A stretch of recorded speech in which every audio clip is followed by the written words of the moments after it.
Padre Santo, te damos muchas gracias por el día de hoy. Gracias, Dios, porque permites que podamos estar todos en este estudio. Señor, te queremos pedir que tú guíes lo que Miguel nos va a compartir el día de hoy, que podamos estar atentos y que pueda ser de mucha bendición. Te quiero pedir, Padre mío, por esto de una manera muy especial y te lo suplico en el nombre de tu Hijo Jesús. Amén.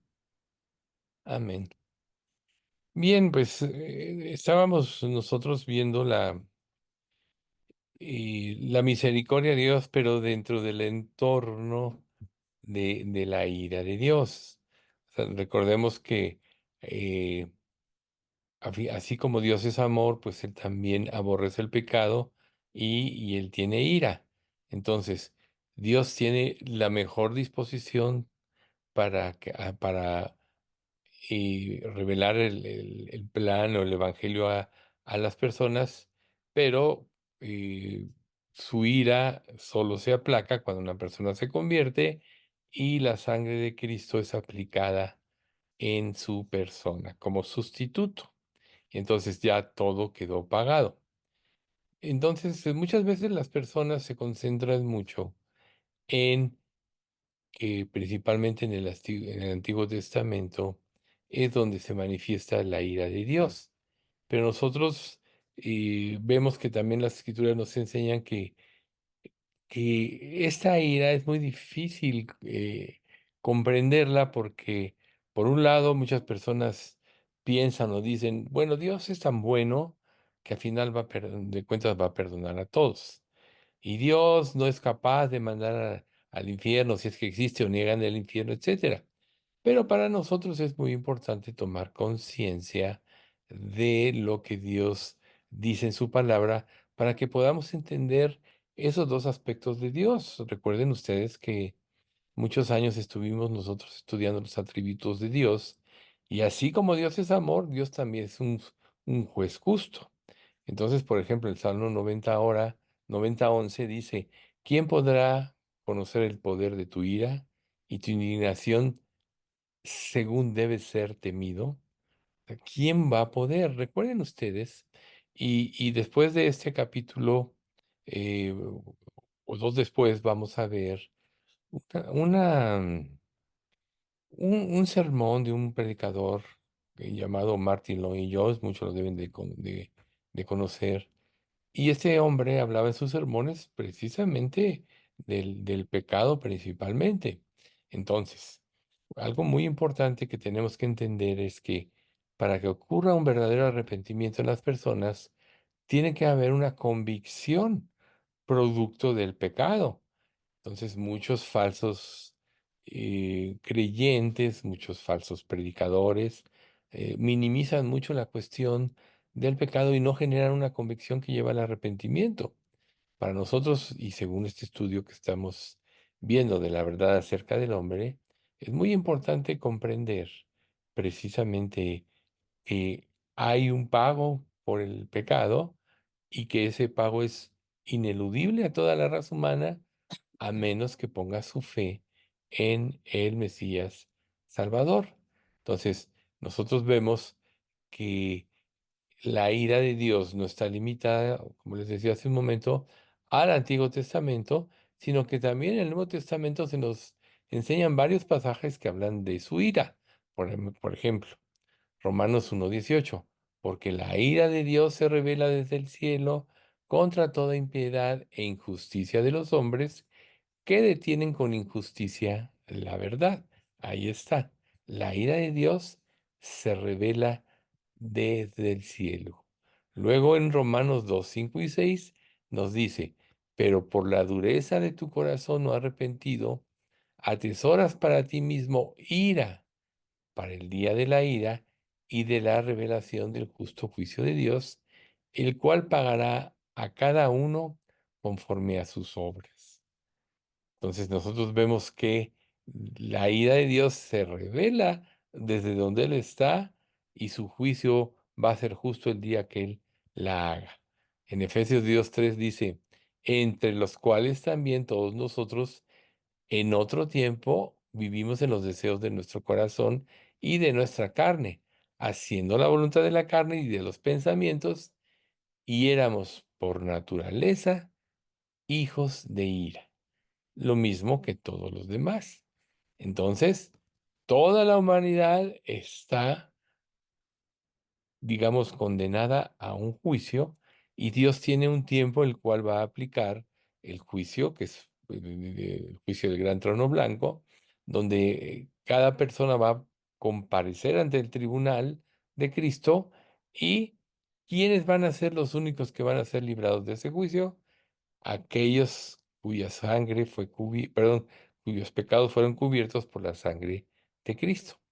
Por eso Dios, o sea, el apóstol Pablo aconseja que nosotros aprendamos a vivir de una manera diferente. Por ejemplo, nosotros nacimos en este mundo, vivimos en este mundo y todo lo que es nuestro pensamiento, nuestras relaciones, está basado en una mente distorsionada por el pecado. Cuando venimos a Cristo, Dios nos da, dentro del nuevo nacer, nos da la mente de Cristo y nos da la oportunidad de empezar a ver las cosas de una manera diferente, de pensar de una manera diferente, y principalmente esto lo va a producir la Escritura en nosotros. Por lo cual Pablo dice, haced pues morir lo terrenal en vosotros: fornicación, impureza, pasiones desordenadas, malos deseos y avaricia, que es idolatría, cosas por las cuales la ira de Dios viene sobre los hijos de desobediencia. Entonces nosotros vemos que ya como creyentes en esa transformación tenemos que hacer morir todas aquellas cosas que nos lleven al pecado y a rebelarnos en contra de Dios. Empieza por nuestra manera de pensar, nuestro sistema de pensamiento, el cual va siendo transformado por la misma palabra. Como decíamos el domingo, la palabra, si la palabra empieza a regir nuestra mente y nuestros pensamientos de una manera natural, nuestra perspectiva de la vida y de las cosas ya no va a ser la mundana que teníamos antes de Cristo, sino la de Cristo. Por eso, desde que una persona se convierte, el objetivo es llevarlo a un proceso de santificación y formar a Cristo en nosotros, esto es la mente de Cristo y toda la estructura de pensamiento que él tenía. Entonces, Dios no solo es un Dios de amor, sino también es un Dios de misericordia, pero es también de ira y de venganza. Nosotros, al estar estudiando ya varias sesiones este estudio de la verdad acerca del hombre, lo que Dios quiere que entendamos es lo que somos sin Dios y lo que dejar de vivir para Dios puede producir en nuestra vida. O sea, Dios en su santidad, y una vez que estamos con Él, produce justicia y amor porque Él es un Dios de justicia y amor. Pero Él también quiere que nosotros aprendamos a ver el pecado como Él lo ve. Esto es, que lo aprendamos a aborrecer. Cuando una persona ya como creyente toma a la ligera esto, bueno, viene la disciplina. Y entonces Dios trae medios correctivos. Por eso Dios pide que nos examinemos a nosotros mismos. ¿Y cómo es que tenemos que examinarnos? A la luz de nuestro pensamiento, de nuestros intereses, de lo que pensamos. No, porque eso nos va a llevar siempre como que a la justificación o a minimizar el efecto del pecado. No, Dios quiere que nos examinemos a la luz de lo que Dios revela en la palabra. Entonces, el objetivo es que nosotros aprendamos a temer el pecado. Empecemos a temer el salirnos de la voluntad de Dios, que es lo que podríamos decir que es el temor reverente, porque Dios, Pedro dice que el juicio comienza por la casa de Dios. O sea, Dios a nosotros nos va a juzgar en vida, no es para condenación, sino para destruir el pecado, la inclinación al pecado en nosotros. Eso es una de las cosas que hacen las pruebas. Si si el hombre reta la soberanía de Dios y viola su voluntad, él mismo se expone. En el caso del incrédulo, a la ira divina, que al final de cuentas es el infierno, y en el caso del creyente, a la disciplina de Dios.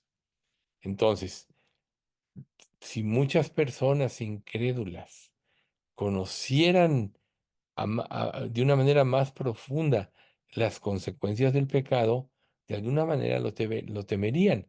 Y es una de las cosas que también nosotros como creyentes tenemos que hacer cuando prediquemos el Evangelio. Tenemos que hacerle ver a las personas que están precisamente condenadas al juicio de Dios por causa del pecado y que Dios no va a perdonar así como así, porque violaría su santidad, su justicia.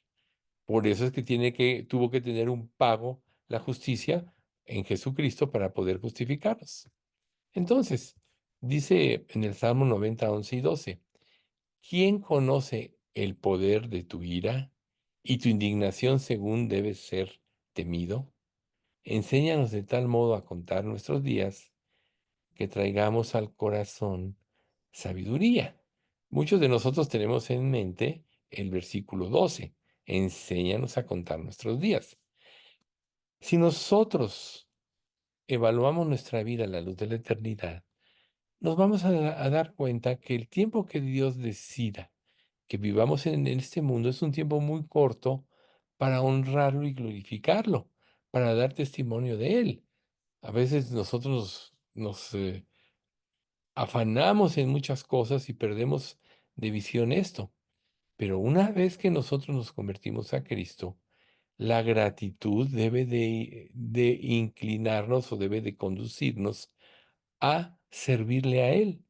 O sea, el privilegio que Dios nos da no es que nos va a llenar de riquezas, que nos va a quitar los problemas.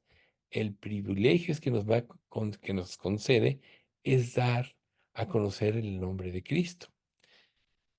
Hay un pasaje que dice, Filipenses 1:29, que a nosotros se nos ha concedido por causa de Cristo no solo creer en Él, sino también padecer por su nombre. ¿Y por qué iba a poder padecer una persona por su nombre si no confiesa a Cristo ante un mundo incrédulo? Nosotros vemos en esta última época que el odio hacia Dios ha crecido y la rebeldía hacia Dios ha crecido y por eso estamos cayendo en tantos desastres. Pero el Evangelio debe hacer razonar a los seres humanos. Entonces, ¿cómo nosotros debemos responder a esta verdad? Aunque en la realidad la ira de Dios es innegable, por otro lado también nosotros sabemos que Él es misericordioso. Entonces, ¿cómo una persona puede saber que necesita a Dios si no entiende que está condenado a causa de su pecado? ¿Cómo nosotros podemos entregarnos o tener una verdadera conversión? Porque recuerden, en muchas iglesias tú empiezas a ir y ya todo el mundo te dice hermano, y muchos ni siquiera te dicen, oye, ¿cuándo te convertiste? ¿O qué fue lo que te llevó a Cristo? Etcétera. Ya el hecho de estar ahí ya te ponen en un nivel de igual a todos los demás y ni siquiera saben. Pero precisamente dar a conocer el Evangelio es dar a conocer todos los aspectos que Dios quiere que conozcamos y empezamos por cuanto todos pecaron, están destituidos de la gloria de Dios. Entonces, ¿qué tiene que suceder en una persona para que Dios derrame misericordia sobre él? Pues lo primero es que esté consciente de que tiene una vida de pecado y su destino sin Dios. Recuerden lo que dice la Escritura en Apocalipsis 21:8. Pero los cobardes, incrédulos, los abominables y homicidas, los fornicarios y hechiceros, los idólatras y todos los mentirosos tendrán su parte en el lago que arde con fuego y azufre, que es la muerte segunda. O sea, lo que le espera a una persona incrédula es la separación eterna en un lugar de tormento eterno donde ya no hay vuelta atrás. Por eso en Hebreos dice que lo que está establecido para los hombres es que mueran una sola vez y después el juicio. No hay otras vidas, no hay otras oportunidades. Es en esta vida donde Dios hace a las personas conocer su condición y les muestra su misericordia para que vayan a Cristo. Pero para que puedan apelar a su misericordia tienen que saber que están perdidos, tienen que tener una convicción. Y nosotros también tenemos que concientizar que el que convence es el Espíritu Santo. Nosotros somos instrumentos que Dios puso, o sea, su iglesia, los verdaderos creyentes, para dar a conocer el Evangelio. Y el Espíritu Santo es el que va a actuar. ¿Y va a actuar a través de qué? De la palabra. Recuerden, Romanos 10 dice, así que la fe es por el oír y el oír por la palabra de Dios. Entonces, ¿qué vemos ahora en la mayoría de las iglesias? Poco se predica la palabra, se pueden dar ilustraciones, sermones, pero cuando no van acompañados de la palabra, que es lo que produce la fe y la convicción para pecado, la gente va o va a caer en una falsa decisión o meramente no va a entender la gravedad de su pecado y entonces no va a acudir a Cristo. Entonces, Dios no se complace en la muerte del impío, como veíamos, ¿no? Salmo 5:5. Sino que Él va a demorar su ira y le dará a cada pecador suficiente oportunidad para dejar su pecado. Recuerden Job, Él mira sobre los hombres y al que dijere pequé y pervertí lo recto y no me he aprovechado, Dios redimirá su alma para que no pase al sepulcro y su vida se verá en luz. He aquí todas estas cosas hace Dios 2 y 3 veces con el hombre para apartar su alma del sepulcro e iluminarlo con la luz de los vivientes. Esta declaración de Job es muy importante para que nosotros entendamos que Dios pide que se predique el Evangelio en todo el mundo para que todo el mundo conozca y pueda acudir a él. Si no, Dios no nos lo pediría. Entonces, ¿cuál es el sentido de la existencia de la iglesia? Ir por todo el mundo y predicar el Evangelio. Si no, sería absurdo que después de nuestra conversión, Dios nos dejara aquí sufriendo en un mundo lleno de corrupción y de injusticia. Lo que sucedería sería que nos convertiríamos y Él nos llevaría al cielo, pero nos deja aquí como un privilegio padecer de los sufrimientos de Cristo. Es un gran privilegio. Entonces, cuando nosotros como creyentes concientizamos esto, ahí es precisamente donde nuestra vida se debe de concentrar. Todo lo que hagamos, todas las personas con las que nos relacionemos, están perdidas si no conocen a Cristo. ¿Con cuántas personas tratamos cada día? ¿Y tú alguna vez concientizas que todos con los que tratas están perdidos, a menos que uno que otro se identifique como creyente? Recuerden, la misma que Escritura declara, muchos son llamados, pocos escogidos.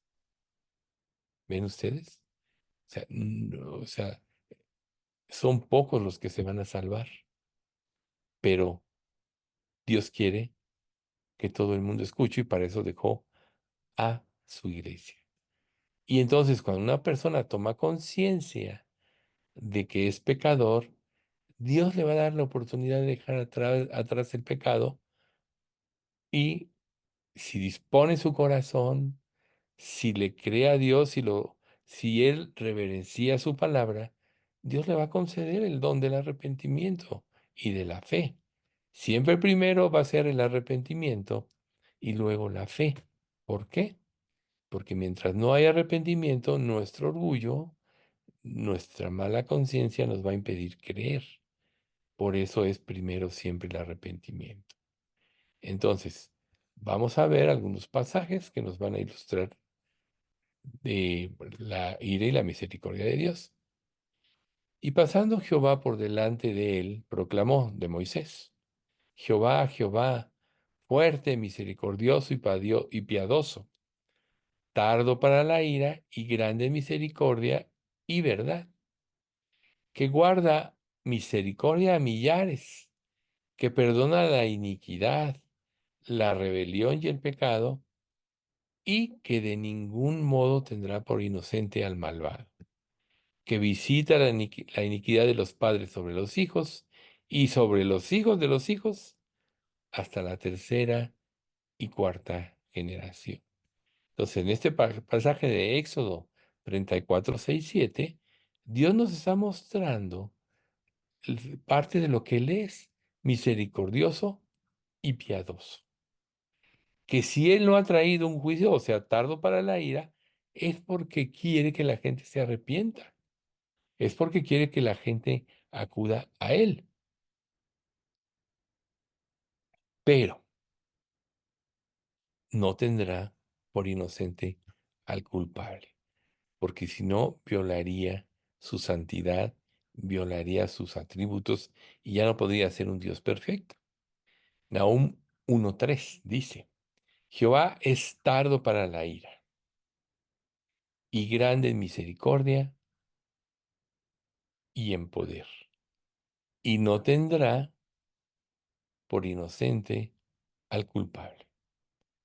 Jehová marcha en la tempestad y el torbellino, y las nubes son el polvo de sus pies. Esta última parte habla de que Dios todo lo conoce. Entonces, Dios aborrece el pecado. Dios por eso está lleno de enojo, porque sabe el efecto del pecado sobre los seres humanos, lo que trajo desde Adán y Eva y lo que trae en cada vida sin Dios. Por eso es que la única alternativa a ese Dios es Dios, conocer a Dios, y el objetivo de nuestra vida para nosotros, que ya tenemos una relación con Dios y es que ya nos arrepentimos y creímos, es estar viviendo para conocer cada día más aspectos de Dios. Entonces, hay palabras que se asocian con el aborrecimiento, que son abominar, detestar, odiar. De hecho, es el mismo vocablo griego. En este caso es hebreo porque es Nahum, ¿sí? O sea, quiere decir también abomina, detesta y odia. Entonces, muchos niegan esa parte del aborrecimiento o el odio de Dios hacia el pecado, porque el concepto de que Dios es un ser que va a perdonar a todos y que es amor, le- les impide pensar que Dios puede odiar en este sentido. Pero imagínense ustedes, como creación de Dios, que Dios nos hizo a su imagen y semejanza, para que pudiésemos disfrutar de su amor y le diéramos gloria, cómo el pecado robó eso. Y si el ser humano fue hecho en parte para adorar a Dios y pierde esto, ¿cómo no va Dios a odiar el pecado y la maldad, que está robando el privilegio que Dios tiene? Perdón, no el privilegio, sino el sentido que Dios le dio a la vida de los seres humanos. Entonces, eso es una realidad que es difícil describirla, pero precisamente porque Dios ama, también va a traer un juicio, porque su amor es perfecto. Si Dios perdonara a todos como muchos piensan, las personas que llegaran al cielo sin arrepentirse y ser transformada corromperían el cielo. Hay un pasaje en Jeremías que dice, ¿mudará el etíope su piel o el leopardo sus manchas? Así también vosotros no podéis hacer el bien estando habituados a hacer el mal. Una persona sin ser transformada a la semejanza de Cristo por medio del arrepentimiento y la fe, que llegase a ir al cielo, corrompería el cielo. Otro pasaje, se mostrará piedad al malvado y no aprenderá justicia. En tierra de rectitud hará iniquidad. ¿Se imaginan ustedes un cielo donde la gente quiera empezar a dar mordidas, etcétera? Pues acabaríamos como estamos viviendo aquí en la tierra. Todo es corrupción. No hay, cada día la verdad se manifiesta menos. Entonces, es muy difícil comprender la grandeza del amor de Dios, pero también es muy difícil comprender la razón o el motivo de su aborrecimiento hacia el pecado. O sea, si nosotros decimos que Dios es amor y omitimos que Él odia el pecado, entonces de alguna manera ya estamos falseando la verdad. Pero Dios tiene que aborrecer o odiar el pecado porque sabe las consecuencias. Piensen en esto. ¿Por qué Dios Trino, en la persona de Jesucristo, renunció a ser Dios y se hizo hombre para cargar el juicio por el pecado de la humanidad? Si no fuera tan grave, ¿para qué hubiera venido Cristo? Recuerden lo que dice Filipenses capítulo 2, el cual, siendo en forma de Dios, no estimó el ser igual a Dios como cosa a que aferrarse, sino que se despojó a sí mismo tomando forma de siervo, hecho semejante a los hombres, y estando en la condición de hombre, se humilló a sí mismo, haciéndose obediente hacia la muerte y muerte de cruz. Renunciar a ser Dios para hacerse hombre fue exactamente la más grande expresión del amor de Dios. Jesús tenía que hacerse hombre, cumplir todos los requerimientos de la ley para que no mereciera ser condenado. Y al ser condenado, ser el sustituto o pagar en lugar de todos aquellos que iban a poner su fe y su confianza en Él, en su obra redentora. Si no fuera tan grave, Jesús no se hubiera encarnado. A final de cuentas, bueno, crea al hombre y lo voy a perdonar. O crea al hombre, no resultó bien y lo voy a destruir, como desde Adán y Eva. Pero entonces, ¿dónde estaría su misericordia? ¿O dónde estaría la razón por la cual Dios creó al ser humano? Uno de los aspectos que nosotros tenemos que entender es que fuimos hechos para adorar, para honrarlo, para alabarlo. Dios como creador merece toda la honra y la gloria. ¿Se dan cuenta lo primero que nos roba a nosotros el pecado? La capacidad de adorarlo. Aún como creyentes, cuando nos dejamos llevar por el engaño del pecado o quitamos los ojos de Dios de nuestra vida, lo primero que dejamos de hacer es dejar de tener gratitud y de adorarlo. Lo primero que nos roba. Nosotros recuperamos esa capacidad cuando nos convertimos a Cristo, porque entonces entendemos la grandeza de su amor y empezamos a adorarlo. Pero si una persona verdaderamente toma conciencia de esto, tan solo el hecho de la salvación es suficiente motivo para adorarlo siempre. Por eso, como comentábamos la ocasión anterior del estudio, antes de entrar a la reunión de oración, es que en nuestra oración tenemos que empezar por la adoración, reconocer el lugar donde Él está. No es lo mismo estar en la tierra que estar en el cielo. La tierra y el cielo, o sea, el reino de los cielos y lo que hay en la tierra se rigen totalmente diferentes. Podríamos decir que tenemos una idea a través de la exposición del Sermón del Monte, capítulos 5, 6 y 7 de Mateo. Podríamos decir que esas son en parte las leyes del reino.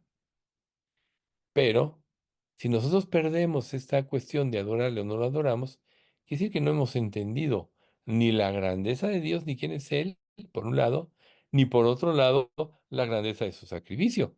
Entonces, ¿quién sabe si realmente seamos salvos si no tomamos conciencia de nuestro pecado en forma profunda y el temor que nos llevó a buscar a Dios y a pedir misericordia, apelar por misericordia? Entonces, Dios ama la vida, Por supuesto, Él nos la dio. Dios reconoce que es sagrada.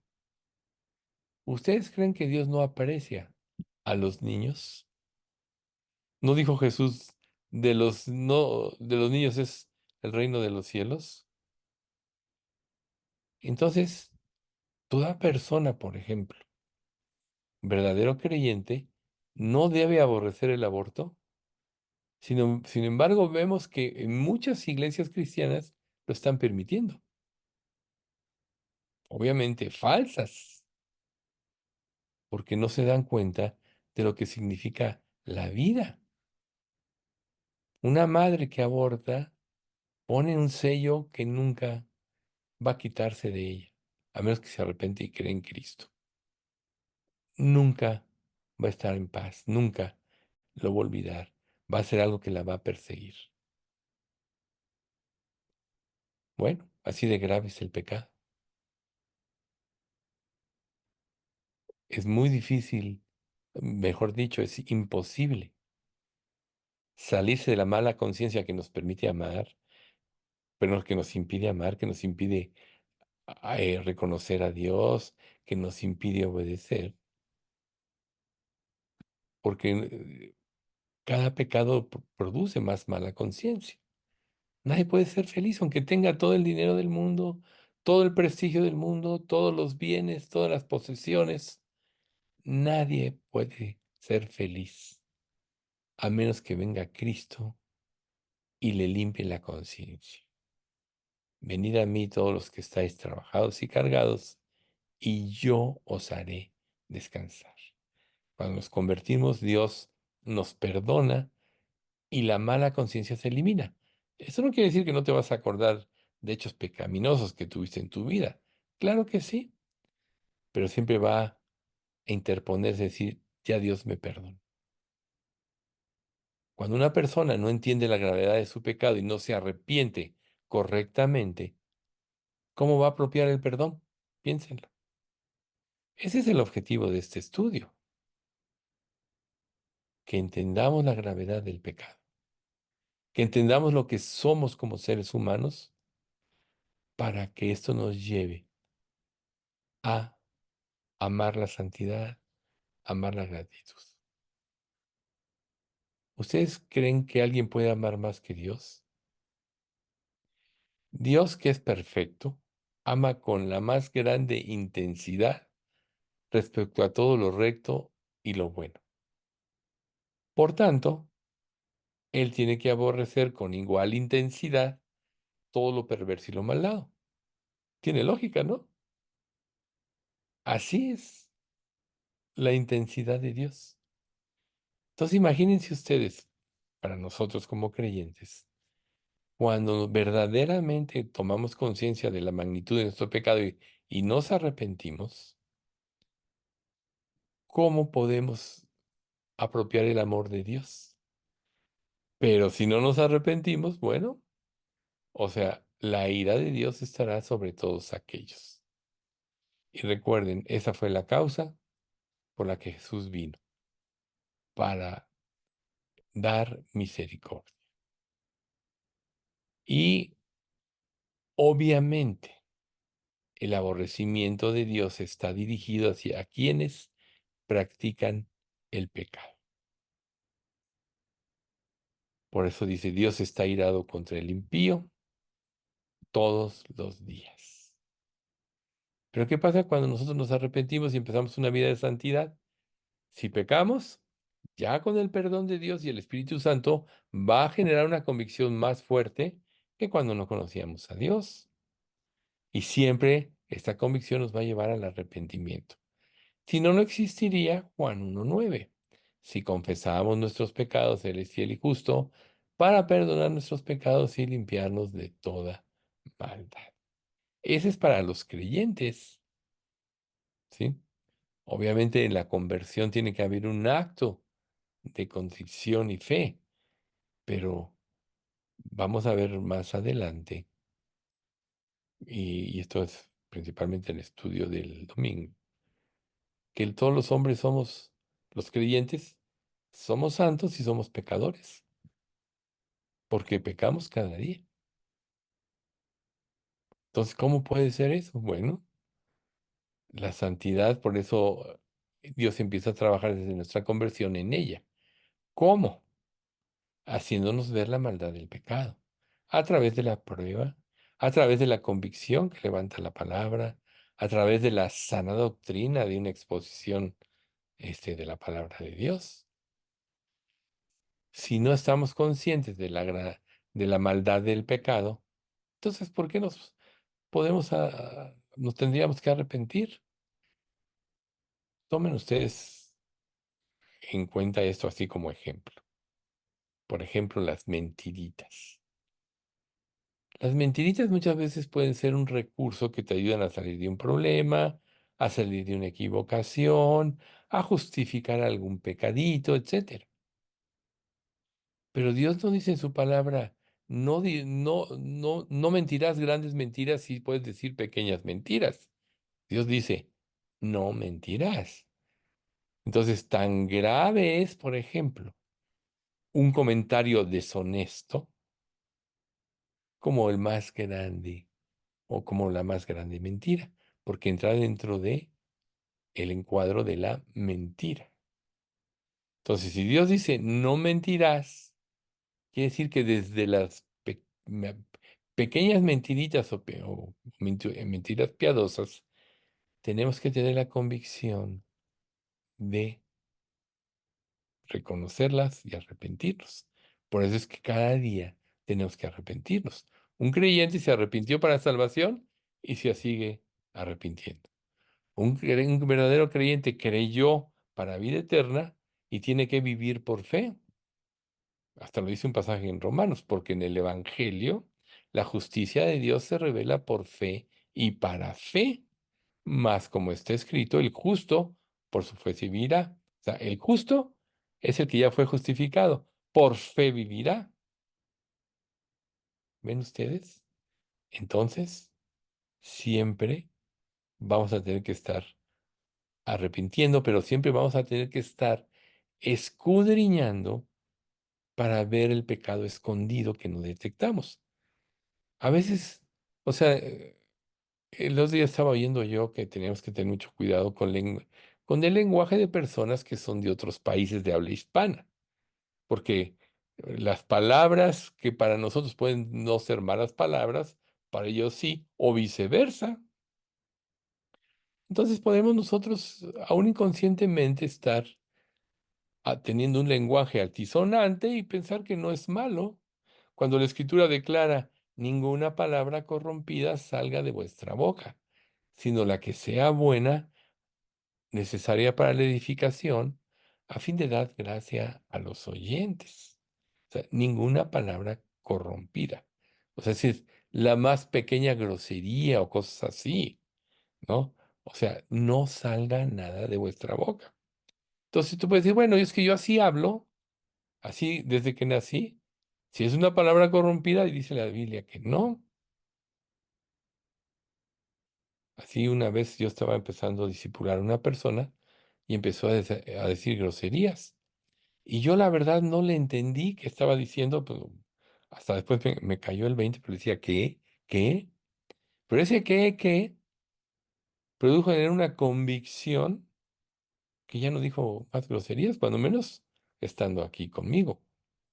Pero ustedes se pueden dar cuenta en sus relaciones normales cómo si ya se identifican como creyentes, muchos, cuando ustedes están presentes, pueden guardar el lenguaje altisonante si saben que ustedes son creyentes. Eso sucede.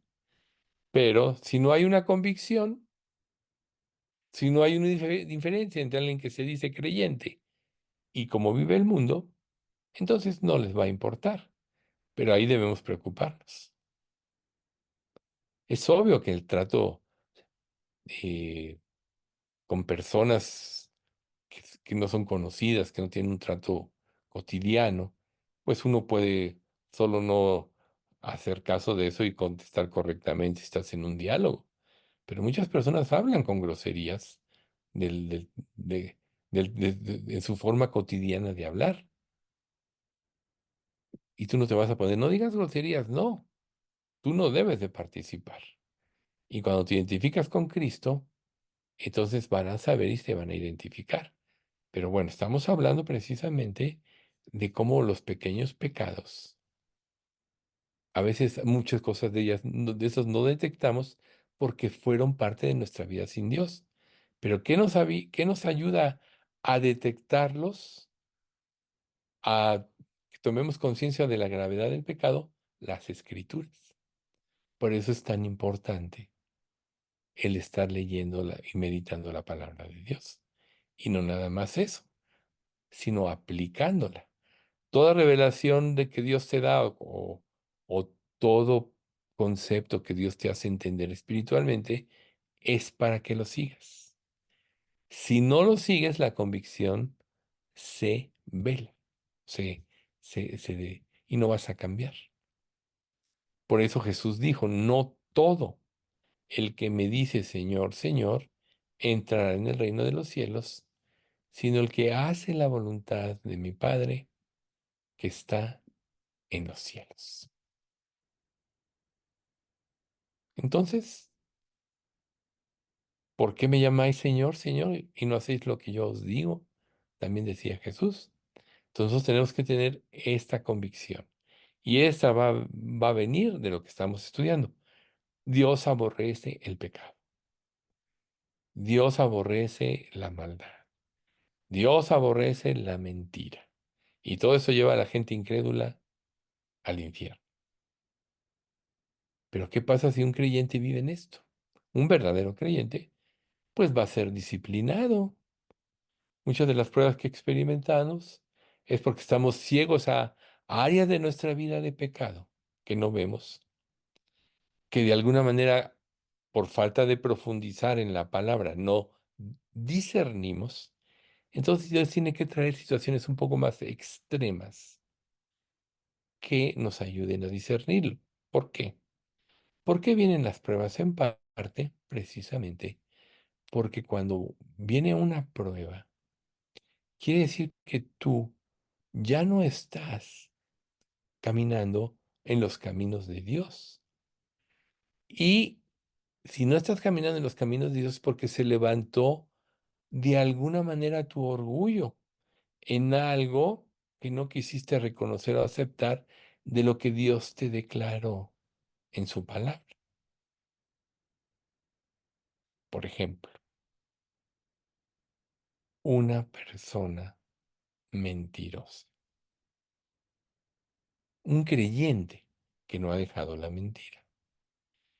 Cada vez que se hable de la mentira, va a tener una convicción y esa convicción va a ir en aumento, al grado que hasta puede pensar, oye, ¿quién te dijo lo que yo hago, no? ¿Por qué este estudio? Porque se habla de la mentira y es algo que él tiene. Por ejemplo, si Dios pone en tu corazón, de acuerdo a como revela la Biblia, el participar a través de tus ofrendas de la obra de Dios, y tú tienes eso y lo sabes y no lo haces, o hubo algo que estorbó tu corazón, quiere decir que de alguna manera hay una rebeldía. Dios nunca te pide cantidades, Dios nunca te pide nada, sino te pide la disposición de tu corazón. Acuérdense de la viuda que dio la blanca. Jesús estaba viendo y todos depositaban en el arca de las ofrendas grandes cantidades. Pero esta mujer ofrendió una pequeña monedita, pero era el sustento que tenía. Lo hizo obviamente por fe. Y Jesús dijo, esta dio más que todos. O sea, ¿dónde podemos normar nosotros que Dios pide cantidades? Dios pide tu corazón. Yo le doy gracias a Dios que en nuestra iglesia la mayoría tenemos esa convicción y me gozo de ello. Pero recuerden ustedes, tiene que surgir de una convicción interna por amor a Dios. cualquier cosa negativa que tú pienses ya no, o sea, pierde el sentido verdadero. Entonces, ¿qué pasa si tú no tienes un sentido honesto en esto, o en la mentira, o en la asistencia a la iglesia, o como Dios pide, no,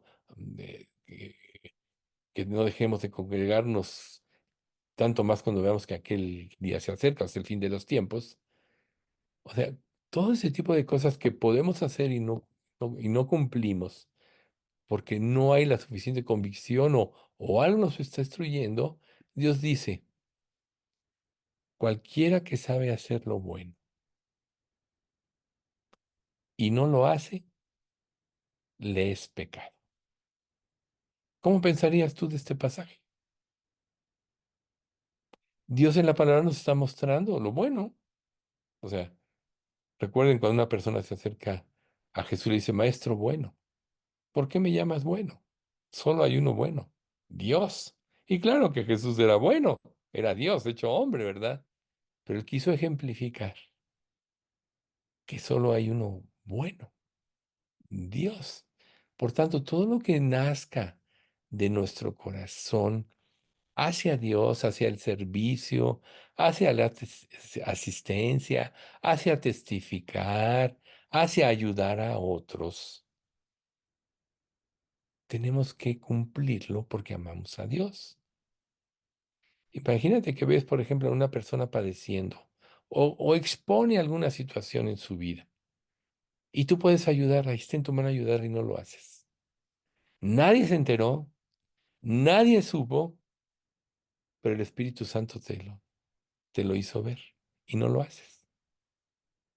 ¿Eso es pecado? Porque cuando Dios te está mostrando algo, es para que actúes. O sea, todos hemos vivido estas experiencias. Cada vez que se trata de dar nuestro tiempo para Dios, de dar, o sea, la consagración, experimentamos una lucha interna. ¿A poco no es cierto? Volviendo al punto de la ofrenda. ¿A poco no es cierto que cada vez que tú das tu ofrenda, como que hay algo que se resiste? ¿Alguien lo ha experimentado? Claro que sí. ¿Por qué? Porque de alguna manera todavía no hemos sido totalmente transformados. Se lo debemos todo a Él. Entonces recuerden siempre esto. Aunque nadie se entere de lo que Dios nos muestra, tenemos que hacerlo porque si nuestro corazón nos reprende, como dice en Mateo, ¿no? Mayor que nuestro corazón es Dios y Él sabe todas las cosas. No, primera de Juan, ¿no? Si nuestro corazón nos está mostrando, aunque nadie sepa, aunque nadie se entere, si no lo hacemos, estamos pecando. Siempre recordemos esto. Dios no es deudor de nadie, ni Él se limita a nada. Pero la Escritura nos declara, más bienaventurado es dar que recibir. Estamos hablando de nuestro tiempo, de nuestra energía, de nuestra dedicación, de nuestra consagración, de nuestra obediencia, de nuestro servicio a Dios. ¿Acaso todos estos conceptos que acabo de decir no llevan implícito el dar? Claro que sí. Te estás dando a Dios cuando lo obedeces. Y cuando no sigues la guía del Espíritu, te estás resistiendo a Dios. Veamos a Saúl, el primer rey de Israel. Dios lo unge, lo hace rey, lo unge Samuel, y Saúl fue reprobado en muchas cosas porque no tenía los motivos correctos. Independientemente de todo, cuando Saúl le dice, perdón, cuando Samuel le dice a Saúl, cuando me llames, espera 3 días a que yo venga. Y entonces ofreceremos sacrificios y elevaremos a Dios. ¿Y qué hizo Saúl? Cuando está ante la batalla de los filisteos, o mejor dicho, antes de la batalla, están los filisteos, está un ejército gigantesco, y él manda a llamar a Samuel y no llega, y no llega, y no llega, y no llega. Pero no se había cumplido el plazo. Y antes del plazo, él se desespera y sacrifica por su propia cuenta. Tomó su vida en sus manos cuando tenía un llamamiento de Dios. ¿Y qué le dije? ¿Qué le dice Samuel? 1 Samuel 15, 16, etcétera. Bueno, esto fue poco antes, ¿no? Cuando Dios le dice, ve y destruye a Amalek y perdonan lo mejor. Son dos escenas diferentes. Y entonces dice, oye, cumpliste, sí, ya destruí a Amalek. Oye, ¿y ese balido de ovejas? Y esto, no, es que lo guardaron para Jehová tu Dios. O sea, desde ahí, él ya empezó a tener problemas, ya se justificó y al final confiesa es que quise agradar a los hombres y no a Dios. En el sacrificio, o sea, su carácter se fue debilitando porque no estaba en su corazón. Entonces, cuando él pierde el reino, o sea, ya no va a venir a través de él el Mesías, es cuando sacrifica él por su propia cuenta. Y él le dice, bueno, cuando menos hónrame. No, no, Samuel, y entonces lo agarra del manto y se rasga. Así ha desgarrado hoy el manto, el reino de tu vida y lo ha dado a un mejor prójimo, que fue David. ¿Ven? Samuel no tenía un corazón recto y por eso perdió. ¿Cuántas bendiciones nosotros no podemos estar perdiendo en nuestra vida por no tener un corazón recto? ¿Cuántos pecados podemos no estar detectando en nosotros, pues no escudriñar lo suficiente en las Escrituras? Por eso Dios trae las pruebas a nuestras vidas, por eso trae las adversidades, precisamente nos ayudan a entender algo anda mal. Ahora, no siempre las pruebas vienen por cuestiones de pecado, es verdad. Las pruebas a veces vienen para afirmarnos en la fe. En esta última época que nosotros estamos viviendo, la Escritura dice que en estos últimos tiempos muchos serán purificados, limpiados y emblanquecidos. ¿A través de qué? De las pruebas. O sea, no siempre tienen un motivo de pecado, pero siempre tienen el propósito de enseñarnos algo. Y todo va en función de dejar el pecado, de la consagración y poder aprender a obedecer a Dios y agradar con nuestras vidas. Por eso es tan importante que odiemos el pecado. Por eso es tan importante que lo detectemos, porque si no, sin pensar, vamos a estar pecando y no lo sabemos. O sea, recuerden cuando Josías, el bisnieto de Ezequías, manda a limpiar el templo y todo eso.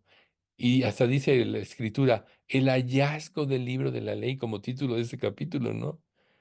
Entonces lo encuentran y dicen, pues vamos a presentando al rey y se lo leen al rey y dice, grande es el pecado que tenemos contra nosotros. No lo sabía, solo había heredado el reino, sabía que era descendiente de David, etcétera. Pero cuando lee el libro de la ley, se da cuenta de su pecado y se quebranta. Y Dios le da una respuesta. Por cuanto te enterneciste, quebrantaste tu corazón, este mal no vendrá en tus días. Y así sucedió. O sea, aquí el punto a enfatizar precisamente es ese, que solo la palabra de Dios nos va a permitir ver nuestro pecado. Por eso es tan importante que nosotros estemos directos leyendo la palabra. No te conformes nada más a un estudio, necesitas, porque es nuestra vida, es el destino que tenemos, Dios y la palabra. Si ya eres salvo, ya te vas a ir al cielo. Estos días son pocos y pocos para servirle a Dios. Yo sé que todos anhelamos como creyentes y que ya venga el Señor, que ya estemos en el cielo, que ya nos libre de este mundo. Pero mientras permanezcamos aquí, es porque Dios tiene un objetivo en nuestras vidas. Por eso es tan importante reconocer la grandeza de las Escrituras, porque a través de ella Dios nos habla y nos hace ver el pecado, nos hace desenmascarar el pecado, nos hace desenmascarar los falsos motivos, ¿no? Entonces, bueno, el Salmo 5:5. Los insensatos no estarán delante de tus ojos, aborreces a todos los que hacen iniquidad. Entonces, para el incrédulo vive en el aborrecimiento, ¿sí? La única alternativa es Jesucristo. Recuerden, este es un punto muy enfático. Dios no castiga el pecado existe, castiga al pecador, ¿sí? No es el pecado lo que condena al infierno, sino el hombre que lo practica. Aquí le vamos a dejar por hoy. Pero ese es un punto muy importante. Al que sabe hacer lo bueno y no lo hace, le es pecado. ¿Y cómo vas a saber lo bueno si no sabes lo que es bueno? Entonces, un estudio como este, reitero, es desenmascarar lo que es el ser humano y que entendamos primero para nosotros lo, lo horrible del pecado y las consecuencias que hay y la justicia de Dios. Pero por otro lado también, ya siendo salvos, nos lleva a vivir una vida, el anhelo de vivir una vida justa y santa. Pero por otro lado también nos impide ser ligeros en cuanto a las personas con las que nosotros compartimos el Evangelio. Porque si tú le muestras un falso Evangelio, sin que implique las verdades culminantes que levantan la convicción y llevan a una persona al arrepentimiento, entonces de alguna manera estás predicando un falso Evangelio. Les voy a poner un ejemplo. Tú eres creyente y todavía no has superado la cuestión de la mentira. Eres mentiroso. ¿Qué pasa cuando tú, si estás compartiendo el evangelio, a lo mejor a un amigo, y sabe que eres mentiroso y todo, y la enseñanza o el pasaje que vas a compartir habla de la mentira, y tú eres mentiroso? ¿Qué vas a hacer? Lo lógico es que te lo saltes, ¿no? Esto me va a delatar a mí como mentiroso. Y al saltarte algo como esto, ya estás falseando la escritura. Por eso Dios quiere que nosotros vivamos una vida limpia. No somos perfectos, vamos a pecar, pero estemos constantemente confesando nuestros pecados, para que al predicar el Evangelio podamos exponer todas las verdades en forma correcta. El impío, Dios lo va a juzgar y va al infierno. Lo que Dios nos ha concedido a nosotros como iglesia es dejarnos en la tierra para dar a conocer el Evangelio. Es un privilegio, por eso debe ser el motivo de nuestra vida, porque a nosotros se nos ha concedido a causa de Cristo no solo creer en Él, sino también padecer por su nombre. Padecer por causa de predicar el Evangelio es un privilegio, pero para predicarlo fielmente tenemos que corregir nuestras vidas y sobre todo saber perfectamente bien que la persona con la que compartimos en el Evangelio tiene que sentirse perdida, tiene que ser desenmascarada, expuesta ante la palabra de Dios, no nuestro juicio. Recuerden, eso sí lo tenemos claro. Nosotros no tenemos que decir a una persona, juzgarla, tú eres pecador, no, sino tenemos que enfrentarla a Dios. Nunca se les olvide eso, porque si no se va a sentir juzgada por ti. Tiene que la persona enfrentarse a Dios y eso lo hace la palabra. Y entonces va, al tomar conciencia de ello, puede o no convertirse de momento, pero ya le quedó claro.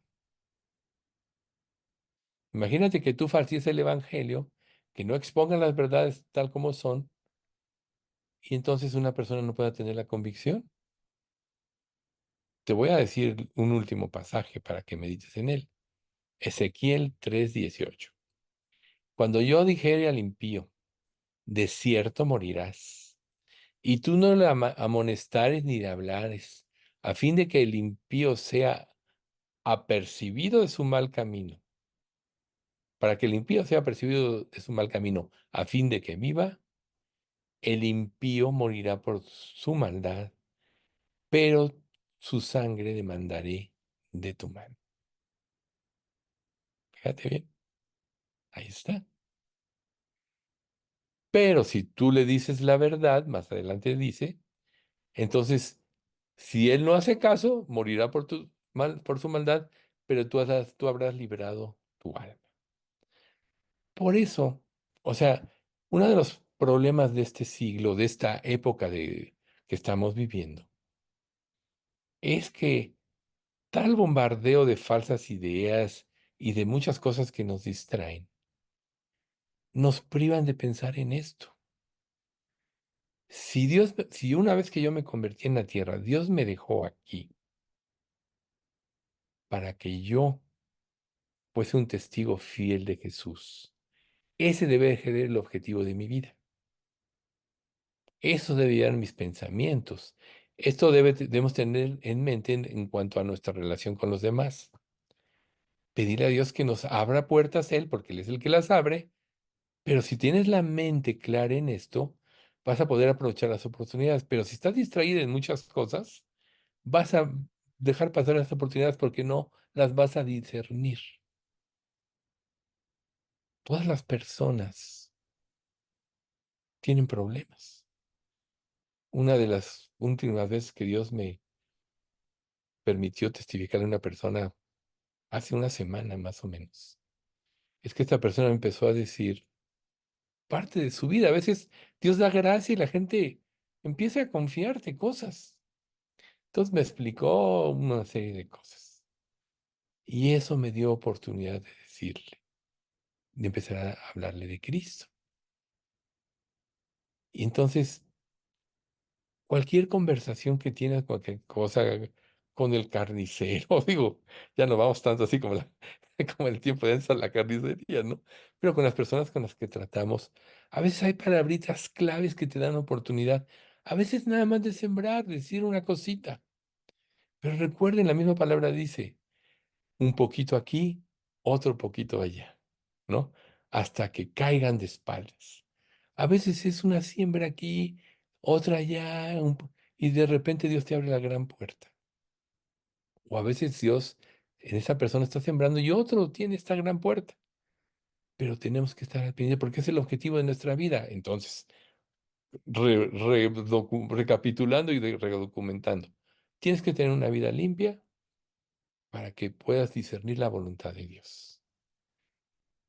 Tienes que tener en mente que el objetivo para el cual tú te quedaste en este mundo es para dar a conocer el Evangelio. Y todo lo demás de tu manutención, lo que vayas a necesitar y todo, Dios se encargará de eso. Busca primero el reino de Dios y su justicia y todo lo demás vendrá por añadidura. Las pruebas que tengas en este mundo, en esta vida, en este momento, son para que tú escudriñes tu vida y lo busques más y puedas detectar algo. Si no detectas nada, entonces meramente quizá Dios te esté enseñando a tener paciencia o a confiar en Él a pesar de las circunstancias.